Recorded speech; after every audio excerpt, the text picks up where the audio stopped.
Unaona kwamba kama zamani hekalu ilikuwa inajengwa kwa mawe, matofali, fito na nini. Je, sisi kama watu wa Mungu tunajengwaje? Sisi tunajengwa kwa neno la nani? La Mungu. Ndio tuangalie baadhi ya vipengele vichache, maana muda umeisha. Tutakutana kesho. Muda wa kwenda kupumzika.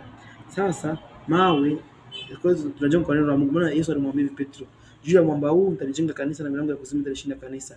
Haimaanisha kwamba Petro ndio mwamba, hapana, watu wanakosea. Ni kwamba ule msingi kwamba Yesu ni mwana wa Mungu ndio atalijenga nini kanisa. Baada ya Petro kusema wewe ni mwana wa Mungu, Bwana Yesu ndo akadaka pale sema hakika macho na damu na nyama vitafuta, bali ni Baba yangu aliye mbinguni.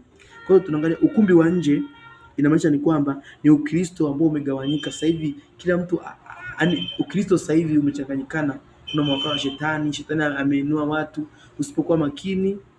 Kwa hiyo na watu ambao walikuwa wanatenda dhambi kipindi kile wote walikuwa wanakusanyika.